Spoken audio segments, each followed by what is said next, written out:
advertisement or something like that, and also that getting out early. Yeah. All right. Very good. Oh, okay, then moved or something. Okay, well, I'll get, well, okay, you can give me one of those and the DVD, then I'll take it home and start looking at it. Thank you. All right. Let's go ahead and get started. Very good.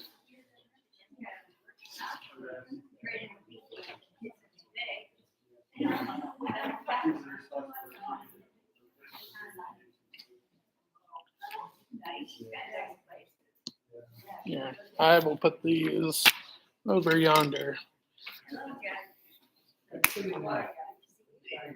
All right, so let's go ahead and get started. We are going to be back in John chapter 19, but we're going to be picking up at verse 25 with the last exchange between Jesus and his mother Mary. So we will be picking up there. We are going to be finishing up chapter 19. We will definitely do that, but if Lord willing, we will also be looking at the medical aspect of the cross or the medical chart of Jesus this evening. And then as well, answering the question, did Jesus have to die by crucifixion? Could have been some other manner. I say no, based on a few things. So we will get to all of that and more this evening. But let's start with a word of prayer, and then we will go from there. Dear God, just thank you for who you are. Thank you for being the one that just gave up everything for the chance to have your creation come back to you and to experience eternal life through your Son. And as we go forward this evening with the moment of the death of Jesus and then his burial, let us be just encouraged and convicted by everything that he did. And then if, Lord willing, if we get the chance this evening, by looking everything that he went through physically and medically, let us just be in awe of what he went through for all of those that follow after him. Lord, just open our hearts and our minds to what you have to teach to us this evening as we walk through the rest of John chapter 19. And Lord, for those that are not here this evening, whatever it might be, I just ask that you watch over them, bring them back safely to us Sunday, next Wednesday, whenever that might be. And all this in your name I pray. Amen. All right. So we are going back to John chapter 19, but just a little refresher. Main idea, John chapter 19 is this. Jesus offered himself as our substitute, freeing all who trust in him from the penalty of their sin. So what should I be thinking about with this passage? Well, to know that Jesus' suffering and death satisfied God's justice. And then what should I believe in with this passage? To feel grateful for Jesus' love, a love that sent him to the cross to save us. And then what should I do with this passage? Well, to celebrate Jesus' deep love for us by worshiping him and telling others the good news of salvation. So that's just a general overview of the chapter as a whole. And then last week, we looked at, again, this back and forth between Pontius Pilate and the religious leaders, thinking that he could possibly set Jesus free. It did not work. And then he decided to put forth the request to, or to execute the request to crucify Jesus, which he did. And we talked a little bit about Golgotha last week. But now there is this great moment where we see Jesus's humanity. So with that being said, turn to John chapter 19, verses 25 through 27. John 19, 25 through 27. If I can get somebody to read that for me.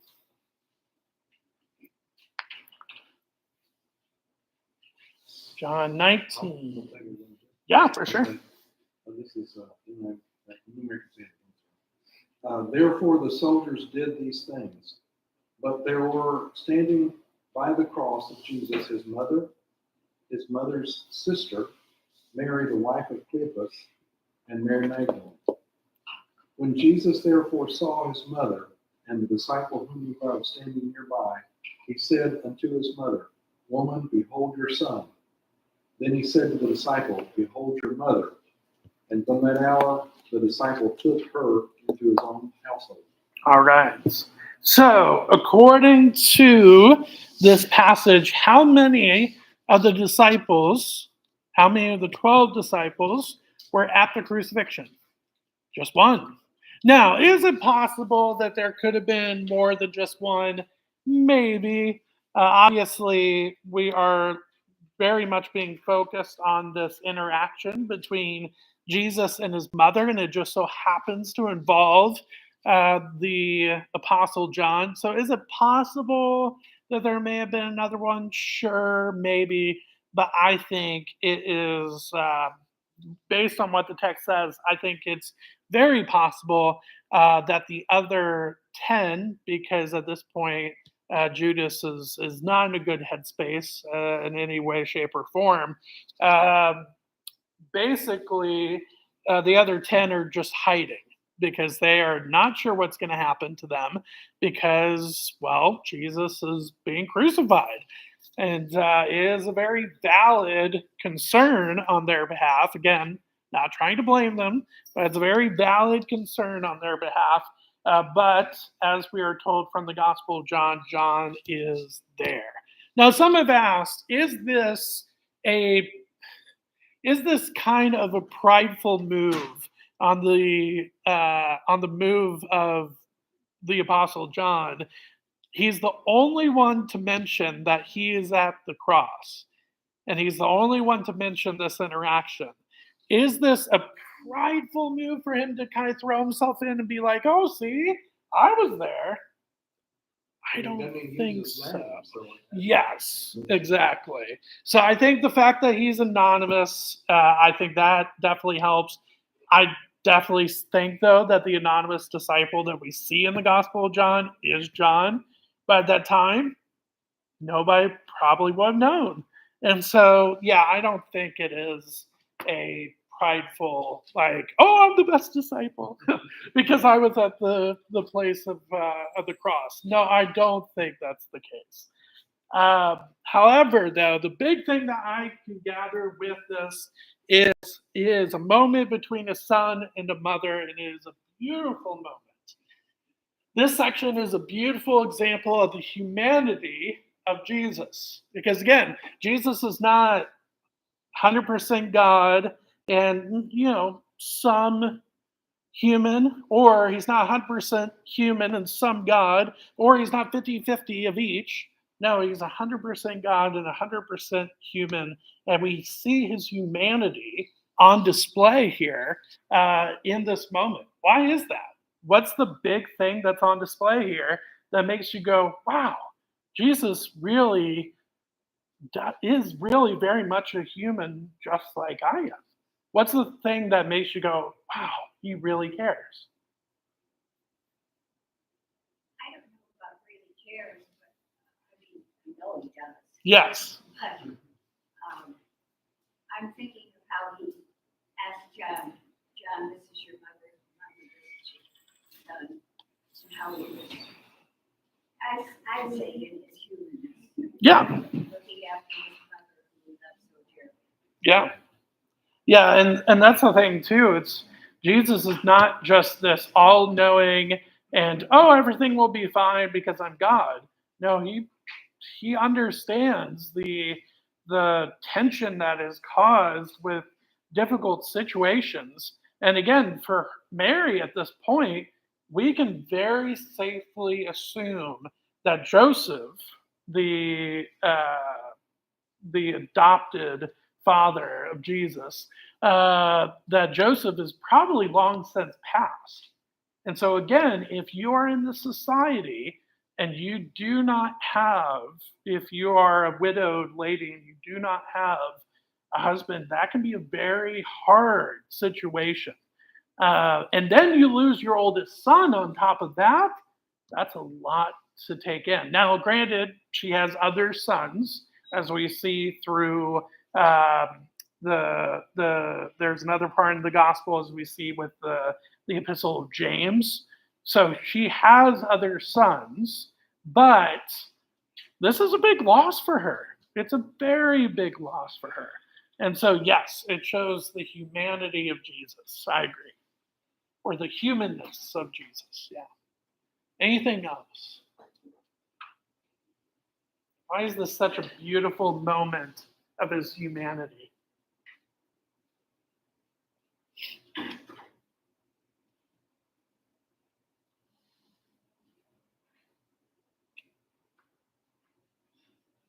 So I will bring up this question here. Even in the midst of dying, Jesus, upon seeing his mother, longs for her well-being after he's gone. So Jesus turns to the anonymous disciple mentioned in John 13. John therefore becomes the adopted son of Mary, because I believe he's the anonymous disciple in his own gospel. However, here's my question. Knowing that Jesus will be resurrected, why did he call for Mary to be cared by John? At the end of the day, why did he make John become the adopted son of his mother? Why did he do that? If he knew that he was going to rise from the dead, why couldn't he just say, just hang on for 3 days and I'll be back and I'll take care of you? Well, he knew he was going back to heaven. Okay. So maybe at that moment he knew of his ascension that was soon to be. Now, of course, it was, I believe, 40 days after the resurrection is when the ascension happened. But still, that does make you wonder, okay, why did he pass on the care of his mother to John? Yes, because he was dying, but I think it's also because he knew that this was not it. He wasn't meant to just die and that's the end of the story. He knew he was going to be resurrected and then going back to the Father. I think that was all part of the plan. I think this shows that, just a glimpse of that. So again, is it a big moment of his humanity? Absolutely. But does it give you a glimpse of his divinity as well? Yes, because it shows that his plan to go back to the Father is already in motion, even before he's died. And so I think that's very, very fascinating to me. Any other thoughts about this wonderful exchange between mother and son? Kyle, he was 100% God. Yes. And of course, he knew exactly what was happened to him. Yeah. And John was on earth, and his mother was on earth. Right.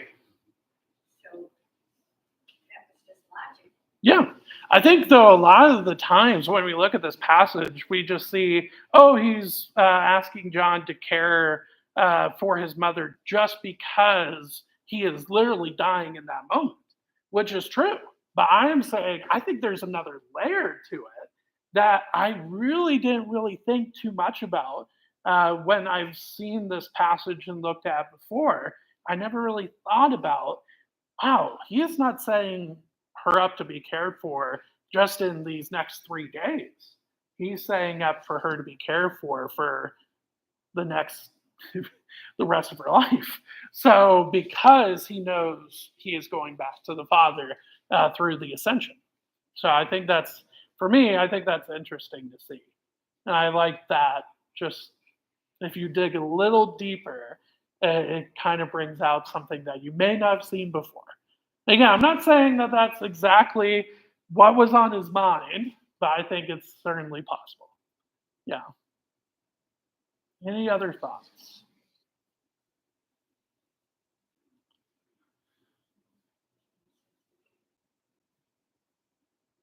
Very good. All right.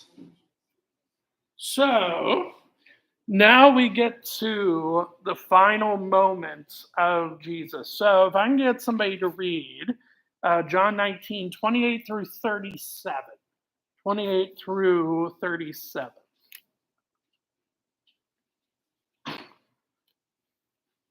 I'll do it. Awesome. After this, Jesus, knowing that all things were now accomplished, that the scripture might be fulfilled, said, I thirst. Now a vessel full of sour wine was sitting there, and they filled a sponge with sour wine, put it on hyssop, and put it in his mouth, put it to his mouth. So when Jesus had received the sour wine, he said, It is finished. And bowing his head, he gave up his spirit. Therefore, because it was the preparation day, that the body should not remain on the cross on the Sabbath, for that Sabbath was a high day, the Jews asked Pilate that their legs might be broken and that they might be taken away, and that they might be, Then the soldiers came and broke the legs of the first and the other who was crucified with him. But when they came to Jesus and saw that he was already dead, they did not break his legs. But one of the soldiers pierced his side with a spear, and immediately blood and water came out. And he was seen has testified, and his testimony was true. And he knows that he is telling the truth, so that you may believe. For these things were done, that scripture should be fulfilled. Not one of his bones shall be broken. And again, another scripture says, they shall look on him whom they pierced. All right. So there's a little bit there to unpack. And so we will dive right in. All right. So talking about Jesus' death, one of the big things that we see in this passage is what? And it's really seen right off the bat in verse 28. It's towards the end to fulfill what? The scripture. So my big question is, why is that important in this moment that John wants to get that forward? Why is that important that he mentions that? So let's take a look. Jesus, upon having accomplished all that he was called to, died, as we see in verses 20 through 30. However, this is mentioned in Psalm 69, 19 through 21. So have you ever thought about the magnitude of this moment when Jesus died? So before I get to that question, or as I get to that question, think about that question. What do you think, when you think about the moment that Jesus died, have you ever really thought about what that must have been just a crazy moment in history? The fact that the Son of God, Jesus, died in that moment. I mean, what does that make you think about? What does that make you feel? So just give me some ideas that you are thinking about. When you hear, and Jesus died, or Jesus took his last breath, what does that make you feel? What does that make you think about? What does that make you what are some things that come into your mind? Well, it's a great divide Okay. because his sacrifice now has opened the door to heaven. You know, the veil of temple rent, earth breaks through, and all kinds of things happen. So it's a tremendous time. Yeah. Yeah. So with the blackness, wouldn't everybody notice? Yeah, you would think that with everything that was going on, with the darkness, with all the things that Pastor John mentioned, you would think somebody would say, "Well, that's weird that this is all happening at the moment that that guy Jesus died. That's strange. That's strange." But it doesn't really seem like that many people connected the dots, which is interesting. You think about all of the studies and different things that Jesus told his disciples. At this particular time, I don't know how deeply believing they were in what the things he had said and told. Yeah. And I think that the fact that he died, that they still had that tremendous doubt. I think it was awe-inspiring to them. I think I would be. Yeah. Well, again, you have somebody that hopefully they at this point would have started to get the idea that that Jesus was not just some teacher, that he was more than that. But again, when you are in that situation, when the Roman Empire has been basically has conquered you or is overseeing everything that you do for so long, you just kind of want to be free again. And that kind of takes over what you think and what you say and what you do. And I think that was a big temptation for the disciples to just go, well, I thought he was going to be more than just a teacher. And so, thankfully, he was more than just a teacher, just not the way that they thought. But yeah, I think that was definitely on their mind. In that moment where everything is going crazy, probably the thing that's on their mind is, what do we do now? I mean, what's next? What do we do? He's gone.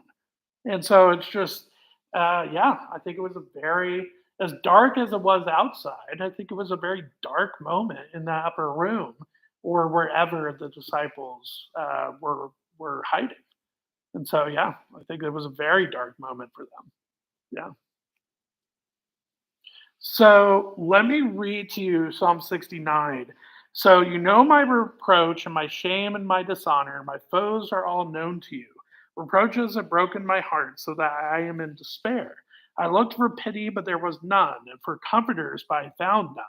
They gave me poison for food, and for my thirst, they gave me sour wine to drink. So we're talking about connections or prophecies of Jesus that he's fulfilling as he's dying.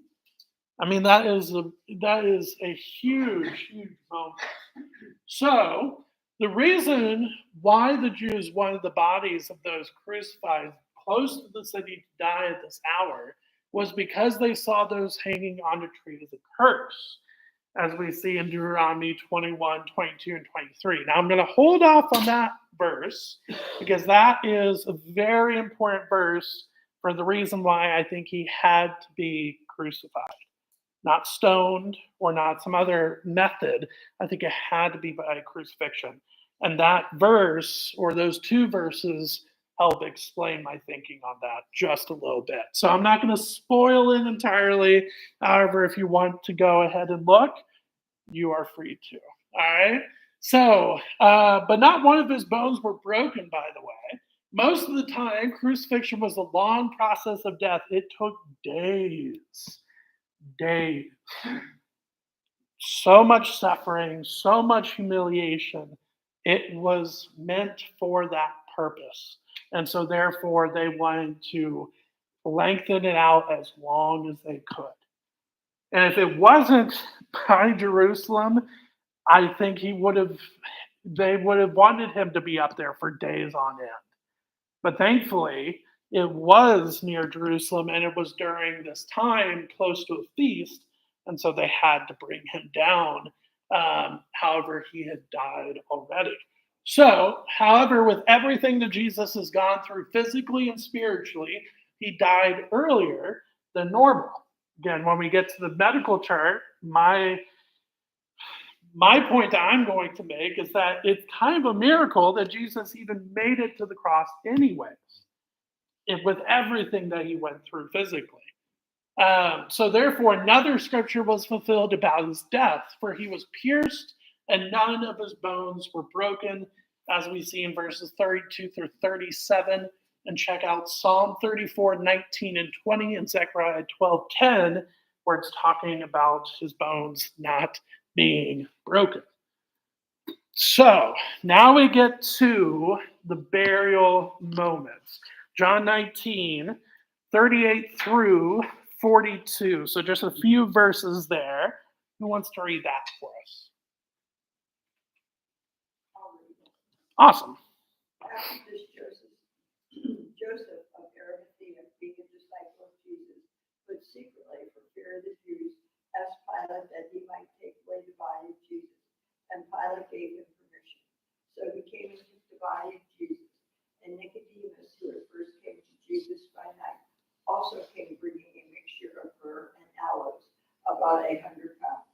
Then they took the body of Jesus and bound it in strips of linen with spices, as the custom of the Jews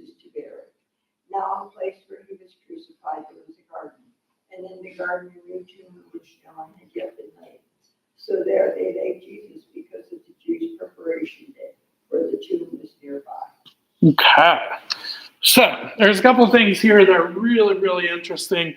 First off, I think you do see a little bit of bravery of Joseph. I know he went a little bit secretly out of the fear of the Jews, but this was a very, very big thing that Joseph did for Jesus. So I think there is a little bravery here from Joseph of Arimathea. By the way, Joseph was a member of the Sanhedrin, as we see in Mark 15:43 and Luke 23:50.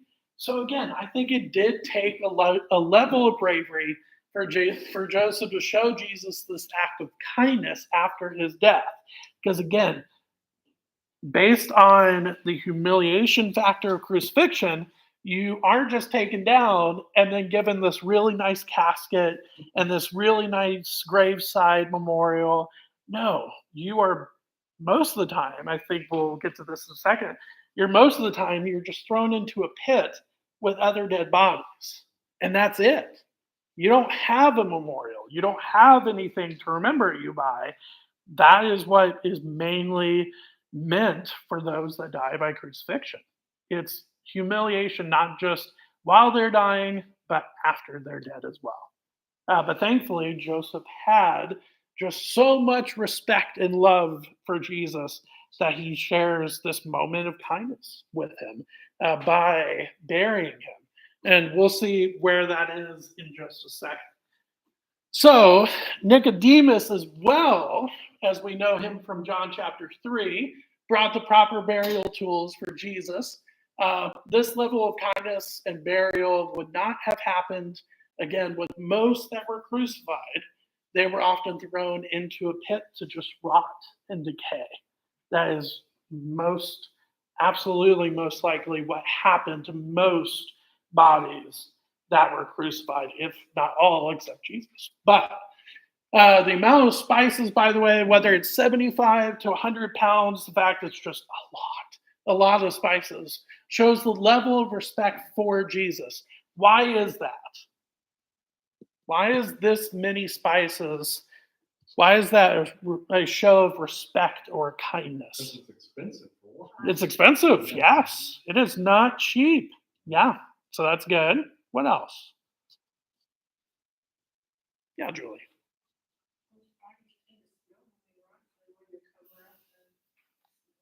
Yeah, especially we remember with the Lazarus passage in John chapter 11.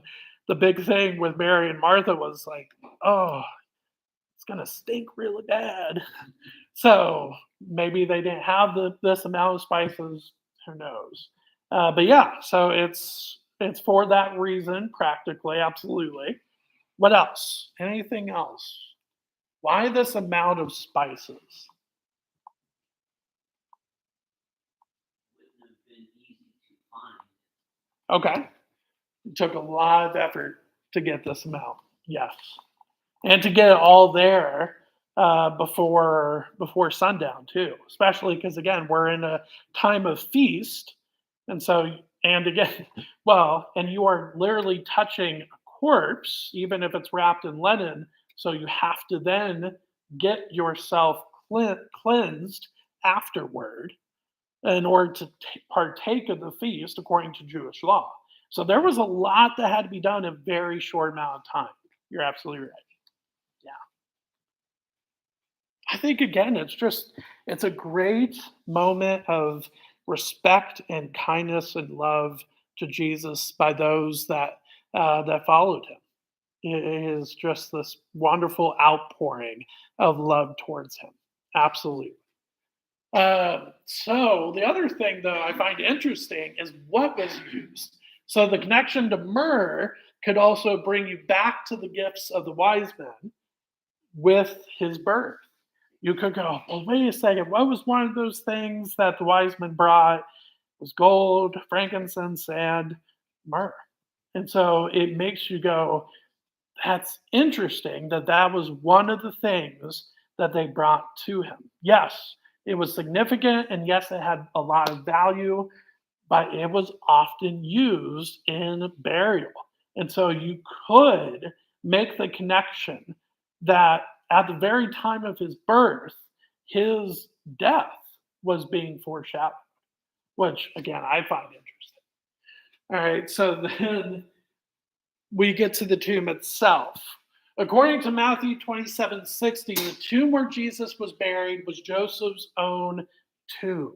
This is very significant for a couple of reasons. This level of respect and love for Jesus shines through here, as these tombs carved into rock were only dedicated for the rich and the honored, as we see in verses 41 and 42 of John chapter 19. Here's why this is very, very significant. This tomb, most likely, was meant for Joseph himself. So therefore, he had to basically hewn out of a cave a whole new tomb for himself, if that's what he did. Which again means a lot of money coming out of his pocket personally. And yet he did not hesitate to put Jesus into his own tomb. Now, is it possible that he could have used it after Jesus rose from the dead because, well, Jesus is no longer in there? Very, very possible. But that's not usually how Jewish law goes. If a cave is used for burial, it is done, it is used. And so, again, it is a sacrifice that Joseph is making. And the aspect of it being for rich and honored, which you would not use to describe for somebody that was just crucified and humiliated by that crucifixion.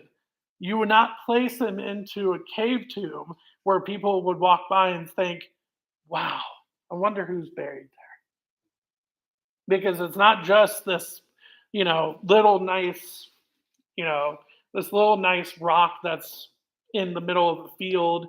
No, it's a whole gigantic cave with a stone and in front of the doorway, probably plants all around. It's just this beautiful sight to see. And so you would probably walk past and say, I wonder who's buried there. And you would never think it was probably somebody that just was executed for treason and for, well, as the religious leaders saw it, blasphemy. You would never make that connection. Yeah.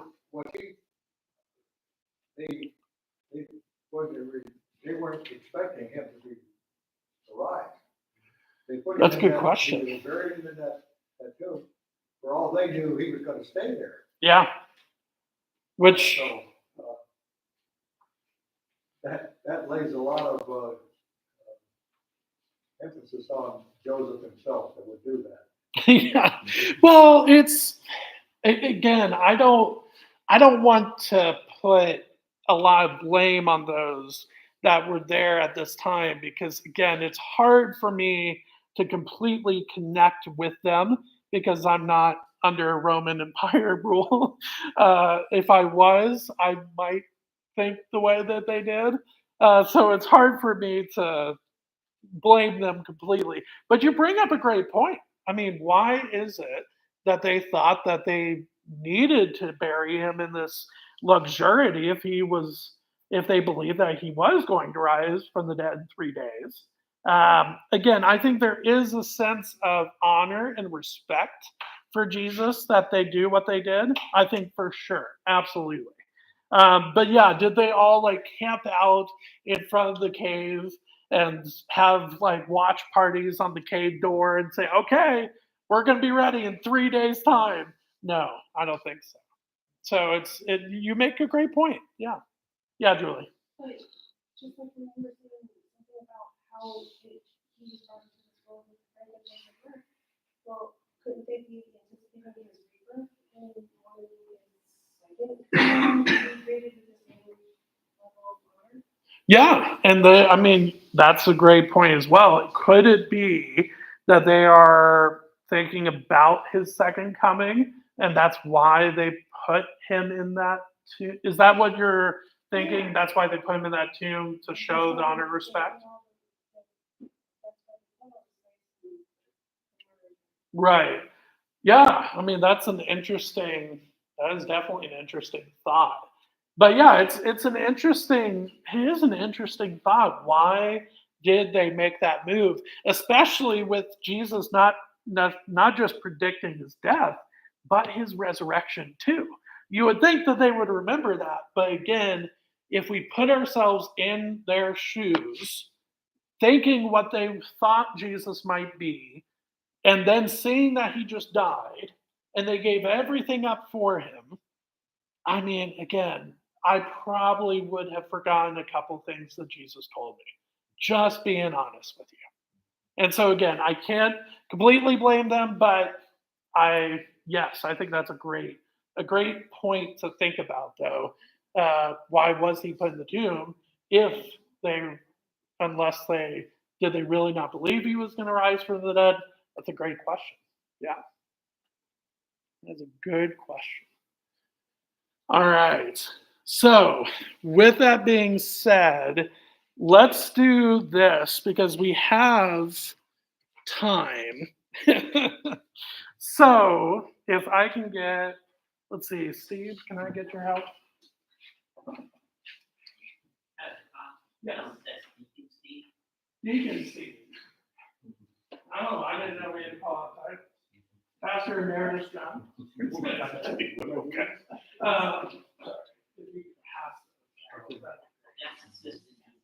Assistant Julie. Yes. Okay, so this is the second packet for you all. There's not as many fill in the blanks, so we're going to go a little bit more quickly through this. I want to give you a resource where you can say, if somebody asks you, what did Jesus go through for those that want to follow after him, this would be your answer. So this is everything that he went through medically and physically for not just for you, but including you. All right.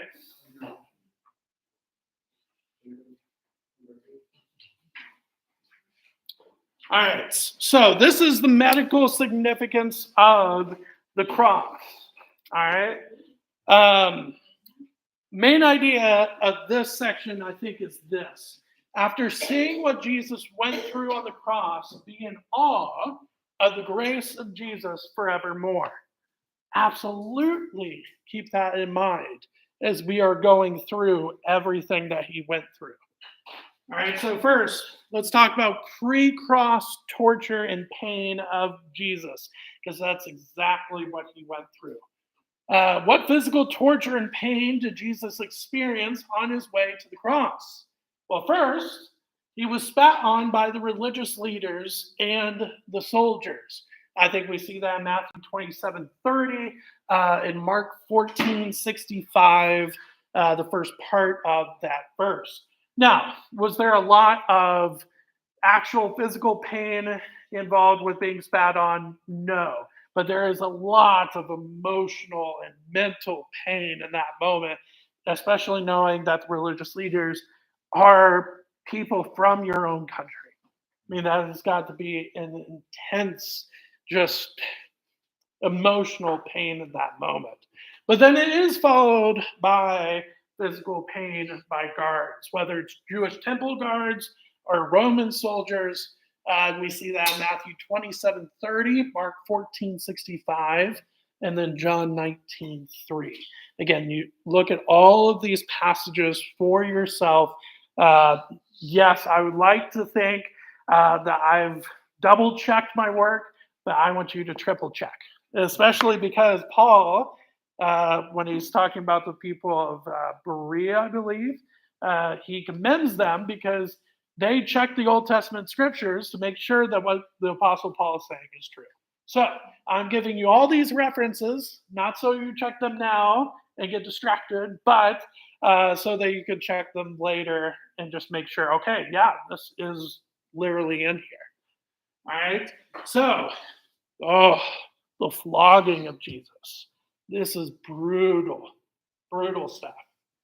All right, so the flogging is seen in Matthew 27:26, Mark 15:15, and John chapter 9, verse 1. What entails flogging in Jesus' day? It is not a spanking. I can promise you that. As much as younger Kyle probably thought spanking was flogging, it was not. It was nowhere close. So the Jews were actually allowed to flog, but they had a very strict rule from Deuteronomy chapter 25, verse 3. They could not go over 40 lashes, so they would often stop at 39. A lot of people think that that's a Roman law as well. It is not. The Romans could and very much did go over 40. They did not really care at the end of the day. They were given a job to inflict pain, and they did. But thankfully, since Jesus was brought by Jewish leaders, they did adhere to this rule.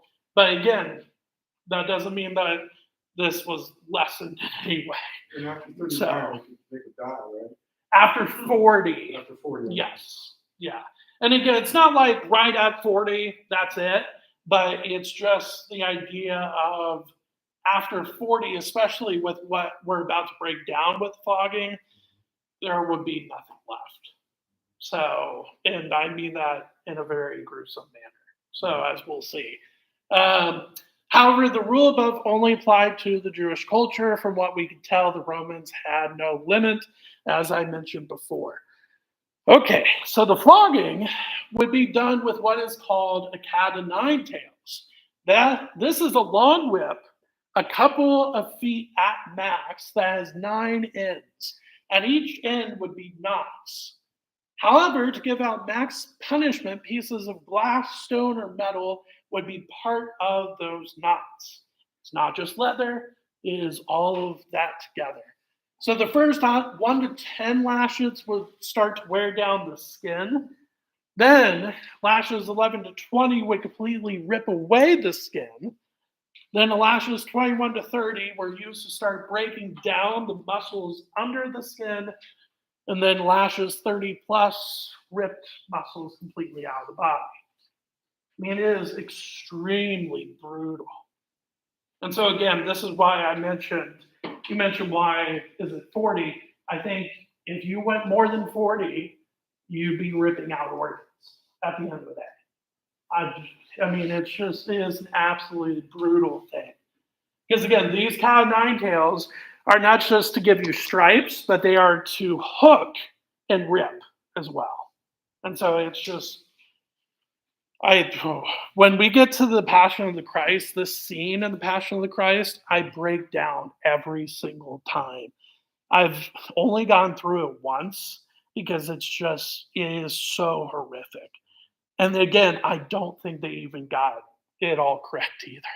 That's the horrifying aspect of it. So, flogging by the Romans was practically death in and of itself. Again, they didn't really have a limit themselves.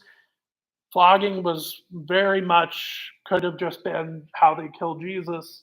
They could have done that just by itself. But again, they did not. However, I think they brought him to the line of that, though. All right, so crown of thorns. So we're adding on. So you have all this flogging that takes place. That takes place first, after beatings and mockings and all this emotional trauma. Then you have all this physical trauma on the sides and the back.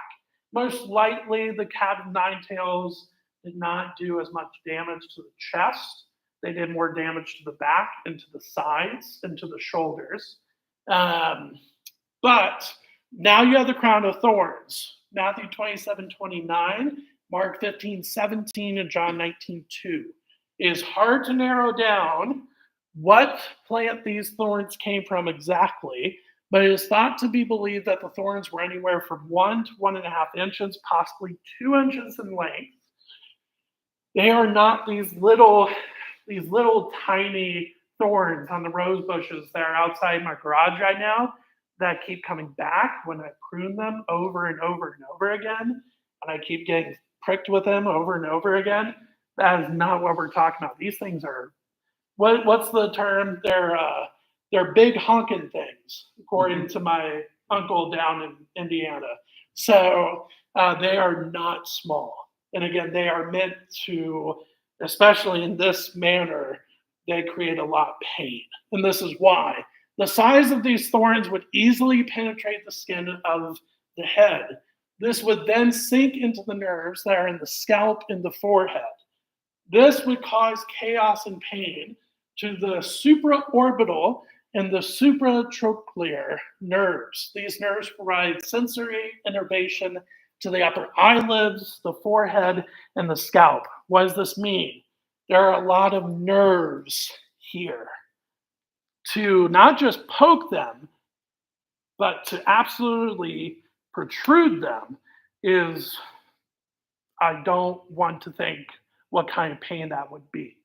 And it's not like I'm going to use Pastor John here. It's not like they, nicely said on Jesus' head either. There's that one passage that literally says they took a rod and beat it into his head. I mean, it was brutal stuff. And not only that, but then they kept it on from accounts that we've seen throughout the crucifixion. They did not have it for 5 minutes or something just to make fun of him. They kept on for the whole entire time. And it's just brutal to think about. So not only is Jesus suffering massive blood loss from the back and the sides from the flogging, but now he is suffering blood loss from all around his head. And he's having most likely nerve damage and damage in his eyes and throughout his head as well. So it just is a nightmare to think about. But then we continue on. All right. So again, we are not sure how much the cross weighed, but estimates for the cross beam itself are in the 70 to 90 pound range. And I'm sure, some of you are thinking, Steve Paulus probably goes, you can bench that easy, right? 90 pounds. So, but think about it though. Everything that we just read, that's what's going on. And now he's having to carry this beam. How can you even walk? I mean, it's remarkable. That's why they had to get some help, or he wouldn't Yes. have made it to the Yes. Golgotha. So a lot of the gospel authors, if not every single one, mentions Simon of Cyrene that is needed to get the cross the rest of the way to Golgotha. And the reason why is your point. It's remarkable that he's even alive at this point. So then you add on, with all that blood loss, then you add on trauma to the chest, which the reason why you would have that is because he probably couldn't carry this thing. And so therefore he would fall, it would fall on him, probably fell on his chest. There's chest trauma, there's head trauma, there's back sides, muscular, blood loss. There's so much going on. It is remarkable that he is still alive. Honestly, it is. I understand. I heard further story told that he was nailed to the cross while it was still laying on the ground. And his body was erected, attached to it, and the hole was there. And whenever it got over the hole, the drop of that cross into that hole, Oh, yeah. and the pain that he, Yeah. it's to be nailed to that thing while he was still laying on the ground. Yeah. It said that you couldn't put it through the palms of his hand because it would tear. Yeah. They put it through his wrist area. Correct. We're going to, So it would not tear. yeah, we're going to look at that as well. Yeah. It's unimaginable how people could be that cruel. It's, that's what sin does. I mean, it's just brutal what he went through. But as you're going through this, yes, I want you to see the brutality of the cross. But at the same time, I want you to see the grace behind the cross too. It's not just, I want you to see this and just be, just completely, just kind of struck by the amount of brutality. But I want you to also be struck by Jesus never hesitated. He never stopped this. He could have. He very easily could have stopped all of this. If he just said out loud, I'm done, and then angels come down and take everybody out, he could have done that. But he decided not to. Why? Because it was the Lord's will that this be carried out in order to give you and I a chance to spend eternity with him. Yeah, I mean, it is remarkable. Not just the brutality of the cross, but the grace behind it. So that's something that I constantly have to remind myself when I go through this. It's not just the brutality, it's the grace as well. So a lot of depictions show Jesus carrying the whole cross, but Roman tradition shows that the vertical beam was already positioned at the place of the crucifixion a lot of the time. So if the condemned was to carry part of the cross, it would have been more likely the beam or the horizontal portion of it. Again, is this for sure how Jesus' crucifixion went down? Maybe. I'm just giving you what I have seen, and whether he's carrying the whole cross or just the beam, it's an incredible amount of weight that he could not handle, even with him being, well, Jesus. So the crossbeam would have been tied, by the way, on the condemned for the walk to the site of crucifixion, the walk for Jesus, or what has been commonly called the Via Dolorosa, was an estimated half-mile walk. Half a mile with everything that he's going through, carrying this amount of weight. What in the world? I mean, it's just, it's, and again, for a half-mile walk, it's not like it's on just smooth, plateaued ground either. There's most likely inclines, declines. It's a dirt road. There is no smooth ground. There is no concrete or sidewalks or anything like that. I mean, it's a brutal walk, and this would have caused even more chest and lung trauma for Jesus just out of pure exhaustion. So the fact that Jesus lived through all of this and made it to the crucifixion site is evidence that Jesus is fully divine. I mean, seriously, he should not have made it. If he was just human, I don't think he would have made it with everything that he went through. I don't think he would have. But since he is 100% God and 100% man, he made it through because he was on mission. All right, so let's talk about the crucifixion. What death did Jesus face on the cross? First, humiliation, a very important part to the crucifixion. Obviously, I'm not saying good important, bad important. All right, so since the cross was also a tool for humiliation, it is thought that Jesus was stripped nude at the cross. I know there's a lot of depictions with him with a loincloth or some sort of covering. Is that possible?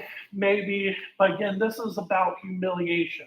It is very possible that Jesus could have been completely nude at some point on the cross. Absolutely. So the Gospels back up this thought, showing that his garments were cast lots for. So now church tradition shows Jesus with the loincloth on, but this is for our perspective. In reality, the Romans wanted to humiliate the condemned as much as possible to ensure their rule over their conquered foes. Absolutely, that was a big reason why they did what they did. All right, so then we get to the nails, as Marv mentioned. These were not some average nails at hardware stores, by the way. These are not the little ones that you can get like 200 of in a pack at Lowe's or Home Depot. These things could have been upwards of 8 inches long. They were massive. These nails were not driven through the hands, but through the wrist. Why? The nail would have been placed in between the ulna and the radius. Why? Because based on if you had put it in here, which is often depicted, again, I don't think it's an accurate depiction, but it's often depicted here. The reason why you can't have it here is because that can very easily slip through the skin very easily.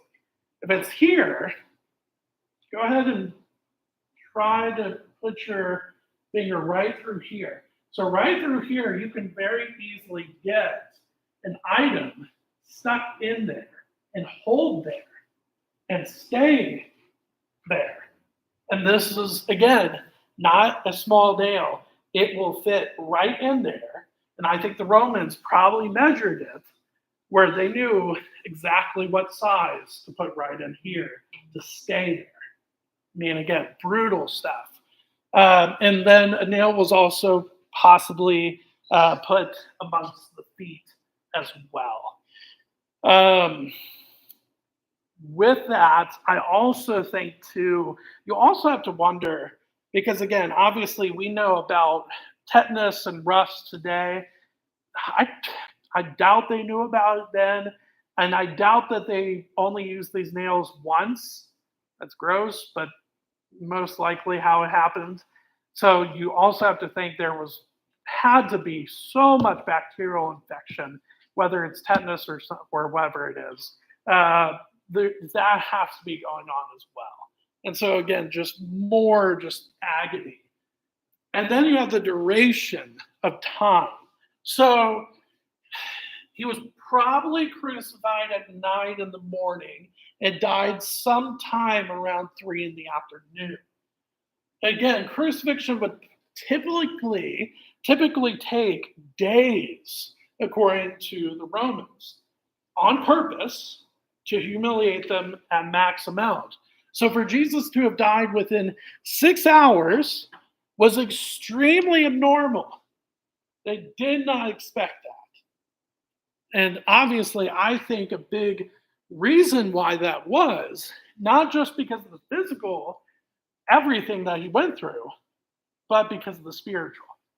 The fact that the Son of God has spent eternity with the Father, and in a moment, the Father turns his back on him. Can you imagine that pain, that emotional and spiritual pain in that moment where you feel that? Obviously, again, I cannot explain what that means when God turns his back, and what does that mean when Jesus dies? Does that mean that God is partially dead, or what happened? I be honest, I have no idea. But for me, though, in this moment, it for me is all about the separation between the Father and the Son. It just is the Father and Jesus, and is just this horrific moment. And I think that is the catalyst to get him to "it is finished," or his last breath. All right. So this was, by the way, the post-death spear in the side. This in John 19:34. This was for the Romans to test if Jesus was actually dead. Which, I mean, I don't think it probably was that questionable. So the fact that blood and water came out of the wound in the side is evidence that Jesus had passed, because as I learned from Julie today, when the lungs fill up, that's not a good sign. Especially again, without medical attention, that is not a good sign. All right. So here's my last point, and we'll wrap up here for the evening. Did Jesus have to die on the cross? Why couldn't he have just been stoned or drowned or some other form of death? Why was it by the crucifixion? And did it have to be by the crucifixion? I say yes. All right. So for a few reasons. First, it had to be a brutal death. I know it's hard to read and it's hard to think about, but it had to be a brutal death. Why? Because Romans were trained in how to execute quickly or drawing it out to maximize pain. And I think the latter was the goal with crucifixion. It was meant to cause the max amount of pain. Well, the religious leaders wanted to make an example of Jesus because of his blasphemy. Now, they tricked Pontius Pilate into really putting treason on the table, but they really wanted him gone because of blasphemy. That was really their focus. And so they wanted him to be made an example of and to go through the immense amount of pain that he did. And so I think that's one. Two, humiliation. Absolutely. It was not enough to just kill a criminal or a zealot. You had to scare others to not become like that individual. Again, I'm not saying that Jesus is a zealot like Barabbas was, but according to the charges brought up against him, Jesus needed to be humiliated because of the charges of treason against Caesar, which were brought forth by the Jews in order to, get Pontius Pilate on board and get Jesus crucified. So I think that's second. Third, as Pastor John mentioned, scriptural foreshadowing or prophecy. Jesus predicted his own death 3 times. On the third time, he referenced flogging and the brutal way he was to die. Matthew 20, 17 through 19, Mark 10, 32 through 34, and Luke 18, 31 through 34. Now, Isaiah chapter 53. In this chapter, Isaiah prophesies on a suffering servant. The language used in verses 4 and 5 depict a gruesome death for the servant. Well, verse 9 mentions that he died with the wicked, which hints at a mass execution style, which crucifixion was. Crucifixion was most likely not just killing one person at a time. No, if there was a ring or there was a lot of stuff going on, you would kill as many people as you could to stop as much as you can. Whether it be financial rebellion, whether it be physical rebellion, whether it be whatever type of rebellion it is, if stuff is going on, you put everybody on the cross. Doesn't matter if there's 5 up there, doesn't matter if there's, it doesn't matter. There were multiple, it was meant for multiple at a time. And so I think this is kind of giving a glimpse at that. But my biggest one, and this is it, this last one here, is Deuteronomy 21, 22, and 23. This is a Old Testament law curse. And when you read it, it does make you really think about the crucifixion. So let me turn to it. Deuteronomy 21, 22, and 23. And if a man has committed a crime punishable by death, and he is put to death, and you hang him on a tree, his body shall not remain all night on the tree, but you shall bury him the same day, for a hanged man is cursed by God. You shall not defile your land that the Lord your God is giving you for an inheritance. Now, obviously, the Romans could not care less about how long they were on there. But again, you have this feast going, so it is the proper time where he wouldn't have been on there overnight. However, this section of the law, reiterated by Moses, hence the word Deuteronomy, which means second law, shows that somebody hanging on a tree, especially overnight, was seen as a very serious curse. Since crucifixion had not been invented by the time of Moses, this foreshadows the type of death crucifixion was. Yes, it's not an actual tree, but it's very much shaped like a tree, and it's used, obviously, with wood from a tree, right? So, therefore, what better way to show God's wrath on sin and the lengths that he would go to in order to show his grace than through the curse of Jesus hanging on a tree. This verse to me is the argument, really the biggest argument that I can make to say, yes, he had to be crucified. Not just because of the type of death that it was, not just because of the humiliation, but because of how Scripture describes his death and then describes it as a curse, which if God has wrath on sin, he sees it as a curse. And what better way to end it than through the curse of somebody hanging on the tree?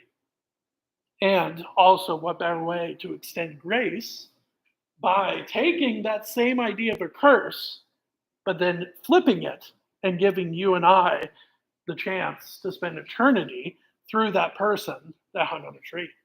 It is remarkable to think about. And so again, I want you to take your time, look through it for yourself, really think through it, read those passages. But I think it is very interesting. I think it is absolutely possible that Jesus had to die by crucifixion at that time. Absolutely. So, with that being said, that is our walkthrough of the crucifixion.